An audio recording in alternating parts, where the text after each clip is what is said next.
నమస్కారం, welcome to my channel. Friends, ఇప్పుడే అందిన వార్త ఘోర విషాదం. 104 మంది జర్నలిస్టులు మృతి. వివరాలు అయితే వీడియోలో తెలుసుకుందాం. వీడియోని ఎక్కడ స్కిప్ చేయకుండా కంప్లీట్గా చూడండి. అప్పుడే మీకు కంప్లీట్ ఇన్ఫర్మేషన్ అనేది తెలుస్తుంది.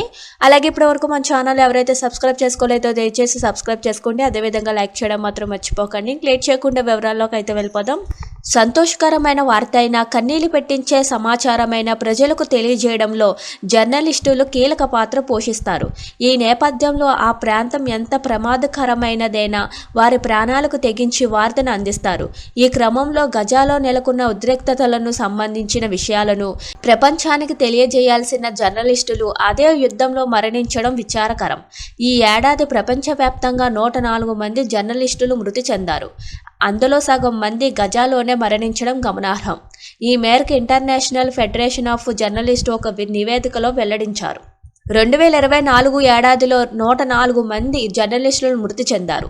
అయితే 2023 ఏడాదిలోని ఆ సంఖ్య 129గా ఉంది. అయినప్పటికీ అత్యంత ఘోరమైన సంవత్సరంలో 2024 నిలిచిందని ఐఎఫ్జే ప్రధాన కార్యదర్శి ఆంటోనీ బెల్లంగర్ పేర్కొన్నారు.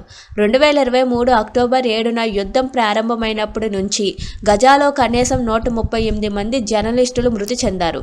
వారిలో చాలా మందిని ఉద్దేశపూర్వకంగా చంపేయగా మరికొందరు యుద్ధంలో మరణించారని తెలిపారు. ఆసియాలోని 20 మంది జర్నలిస్టులు మృతి చెందినట్లు తెలిపింది. వారిలో 6 పాకిస్తాన్లో, 5 బంగ్లాదేశ్, 4 ఉక్రెయిన్ యుద్ధంలో, 3 భారత్లోని మరణించినట్లు పేర్కొంది. మరోవైపు ప్రపంచవ్యాప్తంగా 520 మంది జర్నలిస్టులు జైల్లో ఉన్నట్లు ఐఎఫ్జే తెలిపింది. గత ఏడాది ఈ సంఖ్య 427గా ఉంది. ఇందులో చైనా మొదటి స్థానంలో ఉన్నట్లు వెల్లడించింది. దాదాపు 135 మంది జర్నలిస్టులు హాంకాంగ్లో నిర్బంధించినట్లు పేర్కొంది. Thank you for watching this video.